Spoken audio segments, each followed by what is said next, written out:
எளியவர்களுக்கு எளியவராய் பழகுபவர்களும் ஒற்றுமைக்காக பாடுபடக்கூடிய கும்பராசி அன்பர்களுக்கு இந்த சித்திரை மாதம் ஏதாவது நல்லது நடக்குமா? இதுவரைக்கும் பட்ட கஷ்டங்கள் கொஞ்சமா நஞ்சமா ஒரு 2.5 வருடமா ரொம்பவும் படாத பாடுபட்டிருப்பீங்க இந்த கும்பராசி அன்பர்கள். இந்த புது வருடம் சித்திரை மாதம் உங்களுக்கு என்ன மாதிரியான வாய்ப்புகள் கொடுத்திருக்கு? நல்ல விஷயங்கள் ஏதாவது இருக்குமா? கெடு பலன்களிலிருந்து நீங்க விடுபட என்ன செய்யணும்? நல்ல பலன்களை பெறுவதற்கு நீங்க என்ன செய்யணும்? இது பத்தின முழுமையான தகவலையுமே உங்களுக்காக இந்த பதிவுல நாங்க சொல்லியிருக்கோம். இந்த பதிவு கும்பராசி அன்பர்கள் நீங்க பயன்பெறும் வகையில் அமையும். அதனால ஸ்கிப் பண்ணாம முழுமையா பாருங்க. ஏன்னா இந்த மாதத்தின் கிரக நிலைகளால் உங்களுக்கு ஏற்படக்கூடிய சாதகமான பலன்கள் என்ன, பாதகமான பலன்கள் என்ன, என்ன செஞ்சா அந்த பாதகமான விளைவிலிருந்து நீங்க விடுபட்டு வெளிவர முடியும், இது பத்தின முழுமையான தகவலையுமே உங்களுக்காக நாங்க சொல்லியிருக்கோம். அதனால ஸ்கிப் பண்ணாம முழுமையா பாருங்க. நீங்க இப்ப ஃபர்ஸ்ட் டைம் நம்மளோட சேனலை பாக்குறவங்களா இருந்தா மறக்காம சப்ஸ்கிரைப் பண்ணி வச்சுக்கோங்க. கும்பராசி நம்ம பார்க்கிற ராசி பலன்ல 11வதா வரக்கூடியது. இந்த ராசிக்கு அதிபதி சனி பகவான். இந்த ராசியில அவிட்டம், சதயம், பூரட்டாதி அப்படின்னு 3 நட்சத்திரங்கள் அடங்கியிருக்கு. கும்பராசி அன்பர்களுக்கு சனி பகவான் ராசி அதிபதியா இருக்கிறதுனால எப்பவுமே எவ்வளவு வருத்தத்துல இருந்தாலுமே தன்னம்பிக்கையை கைவிடாத நபர்களா இருப்பீங்க. மற்றவங்களை மதித்து நடக்கிறது, உயர்ந்த சிந்தனை போன்ற நல்ல குணங்கள் கும்பராசி அன்பர்களுக்கு இயல்பிலேயே இருக்கும். அதே போல சுதந்திரமான போக்கு கொண்டவங்க கும்பராசியை சேர்ந்தவங்க. உங்களுக்குன்னு ஒரு தனி வழி வகுத்து அதற்கேற்ப உங்களோட வாழ்க்கையை வாழக்கூடியவங்களா இருப்பீங்க. சம்பிரதாயத்தெல்லாம் மதிப்பீங்க. சாஸ்திர சம்பிரதாயத்தை ரொம்பவுமே கவனமா கடைபிடிப்பீங்க. அதே போல எல்லார்கிட்டையுமே சகோதர சகோதரி போல பாவிக்கக்கூடியவங்க நீங்க. மற்றவங்களுக்கு உதவி செய்யறதுல உங்களுக்கு ரொம்பவும் ஒரு சாதாரண விஷயம் அப்படின்னு சொல்லலாம்.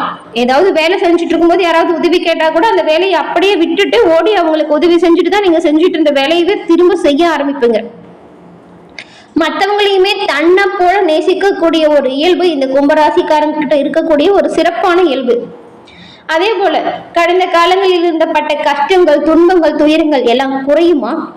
எவ்வளவோ நல்ல விஷயங்கள் நான் மற்றவங்களுக்கு பண்ணியிருக்கோம், ஆனா எனக்கு நடக்கிறது என்னமோ எந்த ஒரு நல்லதுமே இல்லை அப்படின்னு வருத்தப்படக்கூடிய நிறைய கும்பராசி அன்பர்களை கடந்த காலத்துல பார்த்திருக்கோம். அந்த நிலை இந்த சித்திரை மாதத்துல மாறுமா, இல்ல அந்த நிலை அப்படியே நீடிக்குமா? அதை பத்தின முழுமையான விளக்கத்தையும் நாம இப்ப தொடர்ந்து பார்க்கலாம். அதுக்கு முன்னாடி கும்பராசியில் இருக்கக்கூடிய அவிட்டம், சதயம், பூரட்டாதி உங்களுக்கு எப்பேற்பட்ட கஷ்டம் வந்தாலும் சரிங்க, நீங்க ஒரு 7 வாரம் தொடர்ந்து சனிக்கிழமையில சிவபெருமான் வழிபாடு செய்து வருவதன் மூலம் அந்த கஷ்டங்கள் சூரியனை கண்ட பனி போல உங்களை விட்டு விலகிறத நீங்க கண்கூட காண முடியும். தொடர்ந்து 7 வாரம் சிவபெருமானுக்கு சனிக்கிழமையில நெய் தீபம் ஏற்றி வழிபட்டு வருவதன் மூலம் உங்களோட வாழ்க்கையில ஏற்பட்டிருக்கும் அனைத்து பிரச்சனைகளும் தீரும். மேலும் உங்களுக்கு சிவபெருமான் பிடிக்கும் என்றாலும் ஓம் நம சிவாயா போற்றி அப்படிங்கிற மந்திரத்தை 3 முறை பதிவிடவும் செய்யுங்க. மனப்பூர்வமா நீங்க செய்யற ஒவ்வொரு பிரார்த்தனையுமே சிவபெருமானின் அருளால் உங்களுக்கு கூடிய விரைவில் கிடைக்கும். உங்களுக்கு எல்லா விஷயங்களும் நல்லதா நடக்குமே. நாங்க வாழ்த்துக்களையும் உங்களுக்கு சிவபெருமானிடம் பிரார்த்தனையும் செஞ்சுக்கிறோம். இந்த கும்பராசி அன்பர்களுக்கு இந்த சித்திரை மாதம் பொருளாதார வசதி நிறைய தேவைகள் இருந்திருக்கும், ஆனால் அதை நிறைவேற்றக்கூடிய சூழ்நிலை அமைஞ்சிருக்காது. இந்த மாதம் உங்களுக்கு தேவையான பொருளாதார வசதிகள் திருப்தி தரும் வகையில அமையும். நீங்க எதிர்பாராத பல நன்மைகள் உங்களை வந்தடைய போகுது. அது மட்டும் இல்லாம நீங்க எடுத்து செய்யற ஒவ்வொரு காரியத்திலும் ஏற்பட்டிருந்த தடைகள், தாமதங்கள் இது எல்லாமே நீங்கிறது மட்டும் இல்லாம உங்களுடைய புதிய முயற்சிகளுமே அனுகூலமான பலன்களையும் அனுகூலமான வாய்ப்புகளையும் பெற்றுக் கொடுக்கும். இதன் மூலம் உங்களுக்கு நல்ல ஒரு செல்வாக்கும் அந்தஸ்தும் அதிகரிக்கக்கூடிய யோகம் அமைய போகுது. அது மட்டும் இல்லாம திருமணம் போன்ற சுப நிகழ்ச்சிகளுமே உங்களுக்கு நடைபெறும் வாய்ப்பு அமைஞ்சிருக்கு. ரொம்ப நாளா வரன் தேடிட்டு இருந்தவங்களுக்கு இந்த மாதம் நல்ல வரன் உண்டாகும். அதே போல அரசாங்க வகையில் இழுபறியா இருந்த காரியம் அனுகூலமான வாய்ப்பை பெற்றுக் கொடுக்கும். சகோதரர் வகையில் சில சங்கடங்கள் ஏற்படலாம், அதனால கொஞ்சம் கவனமா இருங்க. ஏதாவது சண்டை சச்சரவுகள் வர மாதிரி இருந்துச்சுன்னா கொஞ்சம் விட்டு கொடுத்து போறது நல்லது. தாய் வழி உறவினர்களாலுமே ஒரு சில சங்கடங்கள் வர வாய்ப்பு இருக்கு. கணவன் மனைவிக்கு இடையே ஏற்பட்டிருந்த கருத்து வேறுபாடுகள் நீங்கி ஒருவருக்கொருவர் மனம் பேசி இருக்கிற பிரச்சனையை தீர்ப்பதன் மூலம் அந்யோன்யம் அதிகரிக்கும். கொஞ்சம் விட்டு கொடுத்து போறது நல்லது. மீன் வாக்குவாதம் செய்யாமல் இருக்கிறது பிரச்சனையை பெருசு பண்ணாம இருக்கும். அதுவும் ரொம்ப நாளா குழந்தை இல்லைன்னு வருத்தப்பட்டு இருந்த தம்பதியருக்குமே குழந்தை பாக்கியம் கிடைக்கும் வாய்ப்பு உண்டாகும் இந்த வருடம். பிறந்திருக்கும் சித்திரை புதிய தமிழ் புத்தாண்டு இந்த கும்பராசி அன்பர்களுக்கு பல வகையிலுமே நன்மை பிறக்கக்கூடிய வகையில அமைஞ்சிருக்கு. கடந்த கால கஷ்டங்கள் நீங்கக்கூடிய யோகம் அமைஞ்சிருக்கு. இதுவரைக்கும் நீங்க வருத்தப்பட்டு இருந்த விஷயங்கள் ஒவ்வொன்றா உங்களுக்கு கிடைக்கக்கூடிய யோகத்தை இந்த சித்திரை மாதம் கொடுக்க போகுது. இந்த வருடத்தில் நீங்க நினைச்ச நிறைய நல்ல விஷயங்கள் நடக்கும். பூர்வீக சொத்து பிரச்சனையில மட்டும் கொஞ்சம் பொறுமையை கடைபிடிக்கிறது நல்லது. ஒரு சிலருக்கு விட்டு போன குலதெய்வ பிரார்த்தனையை நிறைவேற்றும் வாய்ப்பு ஏற்படும். இந்த வாய்ப்பு கிடைக்கும் போதெல்லாம் கும்பராசி அன்பர்கள் கட்டாயம் பயன்படுத்திக்கணும். குடும்பத்தோட குலதெய்வ கோவில் சென்று நீங்க வச்சிருக்க வேண்டுதல் ஏதாவது இருந்தா அதை நிறைவேற்றிடுவாங்க. இப்ப நல்ல காலம் பிறந்திருக்கு அப்படிங்கிறதுனால எல்லாமே சுபமா நடக்கணும் அப்படின்னு நினைச்சீங்கன்னா கண்டிப்பா இந்த குலதெய்வ வழிபாடு மேன்மேலும் நன்மையை கொடுக்கும். இப்போ உங்களுக்கு வரக்கூடிய இடையூறுகள்ல இருந்து எல்லாமே நீங்க எளிதில் தப்பிக்கக்கூடிய தன்னம்பிக்கை ஆற்றல் இது எல்லாமே குலதெய்வ வழிபாட்டால் அதிகரிக்கும். பழைய வாகனத்தை மாத்திட்டு புதிய வாகனம் வாங்கும் வாய்ப்பும் இருக்கு. வீடு மாறும் முயற்சியை நீங்க இந்த மாதம் கொஞ்சம் தவிர்ப்பது நல்லது. தொழிலதிபர்கள் வியாபாரிகள் உங்க எல்லாருக்குமே பொருளாதார வளம் கொஞ்சம் நிறைந்து காணப்படும். நல்ல ஒரு முயற்சிகள் நல்ல ஒரு முன்னேற்றத்தை கொடுக்கும். இதன் மூலம் நல்ல ஒரு லாபத்தையுமே நீங்க அதிகரிக்க முடியும். ஆனா போட்டியாளர்களால் இடையூறுகள் வரலாம், கவனமா இருங்க. அதே போல உங்களுடைய கணக்கு வழக்குகளை எல்லாமே சரியாக வைத்துக் கொள்வது ரொம்பவும் நல்லது.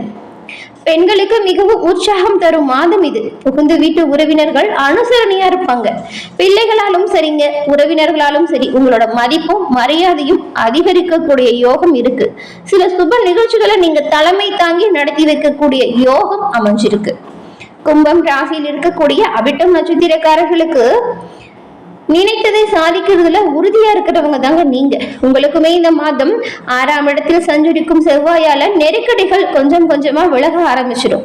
திட்டமிட்ட வேலைகள் அந்த டைம்லயே நடக்கும். உடலில் இருந்த சங்கடம் தீரும். மனதுல ஒரு தன்னம்பிக்கையும் தைரியமும் வரும். எதிர்ப்புகள் விலகும். வியாபாரம் தொழிலில் ஏற்பட்டிருந்த போட்டிகள் காணாமல் போகும். உங்களுக்கு எதிராக செயல்பட்டவங்களுமே சமாதானம் பேசும் நிலை வரும். இழுபறியா இருந்து வந்த பிரச்சனைகள் முடிவிற்கு வரும். இந்த மாதம் உங்களுக்கு எல்லா வகையிலுமே யோகம் நிறைந்த மாதமா அமைஞ்சிருக்கு. மேலும் நீங்க திருச்செந்தூர் முருகனை தொடர்ந்து வழிபட்டு வருவதன் மூலம் வரும் காரிய தடைகள் அனைத்தும் உங்களை விட்டு விலகும். அதன் பிறகு சதயம் நட்சத்திரக்காரர்களுக்கு சூரியன் 3ஆம் இடத்தில் சஞ்சாரம் செய்யும் பொழுது உங்களுடைய அனைத்து முயற்சிகளுமே வெற்றியடையும் யோகத்தை கொடுக்கும். தன்னம்பிக்கையும் தைரியமும் அதிகரிக்கும். குரு பகவானின் பார்வைகள் மே 11 வரைக்குமே 8, 10, 12ஆம் இடங்களில் உண்டாகிறதுனால தொழில நல்ல ஒரு முன்னேற்றம் வரும். புதிய தொழில் முயற்சிகள் வெற்றியடையும் யோகத்தை உங்களுக்கு கொடுக்கும். பணியாளர்களுக்கு இதுவரை ஏற்பட்டிருந்த பிரச்சனைகள் கொஞ்சம் கொஞ்சமா உங்களை விட்டு விலகிடும். சிலருக்கெல்லாம் நீங்க எதிர்பார்த்த இடமாற்றம் இப்பொழுது கிடைக்கும். அதுவும் பதவி உயர்வோடு கிடைக்கும் யோகம் இருக்கு. உங்களோட பணிகளை நீங்க சீரும் சிறப்பும் செஞ்சா அதற்கான தகுந்த பலன்கள் உங்களுக்கு உண்டாகும். ஏப்ரல் 26 முதல் சப்தமஸ்தானத்தில் சஞ்சரிக்கிறதுனால கேது பகவான் அஷ்டமஸ்தானத்தில் இருந்து அவரால் ஏற்பட்ட மறைமுக தொல்லைகள் எல்லாத்துக்குமே அவரே முடிவு கட்ட போறார். உடல்நல பிரச்சனைகள் நீங்கும். பெண்களுக்கு மாங்கல்ய பலம் கூடும். 6ஆம் இடத்தில் சஞ்சரிக்கும் செவ்வாய் ஆற்றலை அதிகரிக்கக்கூடிய வாய்ப்பு இருக்கு. இந்த மாதம் விவசாயிகளுக்குமே நல்ல ஒரு முன்னேற்றம் கிடைக்கக்கூடிய வாய்ப்பும் இருக்கு. நீங்களுமே உங்களுக்கு வரக்கூடிய பிரச்சனைகள் தீர பிரத்யங்கரா தேவியை வழிபட்டு வருவதன் மூலம் சங்கடங்கள் உங்களை விட்டு விலகிடும். அதன் பிறகு பூரட்டாதி நட்சத்திரக்காரங்களுக்கு உங்களுக்குமே குரு பகவான் சுகஸ்தானத்துல சஞ்சாரம் செய்யறதுனால அவருடைய பார்வைகள் உங்களுடைய செல்வாக்கை உயர்த்தக்கூடிய வகையில் அமைஞ்சிருக்கு. உடல் சங்கடம் நீங்கும். இதுவரை சந்தித்த நெருக்கடிகள்ல இருந்து நல்ல ஒரு மாற்றம் வரும். உங்களை ஏளனமா பார்த்தவங்களுமே உங்களை ஆச்சரியப்படும் வகையில பார்க்க போறாங்க. அந்த அளவுக்கு உங்களோட நிலை நல்லபடியா உயர்ந்து காணப்படும். தொழிலில் முன்னேற்றம் வரும். பணியில் ஏற்பட்ட பிரச்சனைகள் தீரும். 6ஆம் இடத்து செவ்வாய் வம்பு வழக்குகள் இல்லாம செய்ய போறார். உங்களோட செல்வாக்கு மேலும் உயரும். 3ஆம் இடத்தில் சஞ்சரிக்கும் சூரியன் உங்களுடைய அனைத்து முயற்சிகளையுமே வெற்றியடையும் யோகத்தை கொடுக்க போறார். பணியாளர்களுக்கு எதிர்பார்த்த இடமாற்றம் பதவி உயர்வு கிடைக்கும். குடும்ப ஸ்தானத்தில் சஞ்சரித்த ராகு ஏப்ரல் 26 முதல் ஜென்ம ராசிக்கும் சஞ்சாரம் செய்ய போறதுனால குடும்பத்தில் ஏற்பட்ட நெருக்கடிகள் கொஞ்சம் கொஞ்சமா விலகிடும். எதிர்பார்த்த பண வரவு உண்டாகும். கணவன் மனைவிக்கு இடையே இருந்த பிரச்சனை முடிவிற்கு வரும். வெளி வட்டாரத்தில் உங்களோட செல்வாக்கு உயர்ந்து காணப்படும். பெரியவங்களோட ஆலோசனைப்படி நீங்க உங்களோட தொழில் முறையை செய்வதன் மூலம் நல்ல ஒரு முன்னேற்றம் உண்டாகும். மேலும் உங்களுக்கு வரக்கூடிய பிரச்சனைகள் தீர சனிக்கிழமையில நவகிரகத்தை வழிபட்டு வருவதன் மூலம் நன்மைகள் அதிகரிக்கும் யோகத்தை நீங்க பெற முடியும். என்ன கும்பராசி என்பர்களே, இந்த பதிவு நீங்க பயன்பெறும் வகையில அமைஞ்சிருக்கும்னு நினைக்கிறோம். இந்த பதிவு பிடிச்சிருந்தா லைக் பண்ணுங்க, ஷேர் பண்ணுங்க. நீங்க இப்பதான் ஃபர்ஸ்ட் டைம் உங்களோட சேனலை பாக்குறவங்க இருந்தா மறக்காம சப்ஸ்கிரைப் பண்ணி வச்சுக்கோங்க. தொடர்ந்து பார்த்தமைக்கு நன்றி நண்பர்களே. நன்றி, வணக்கம்.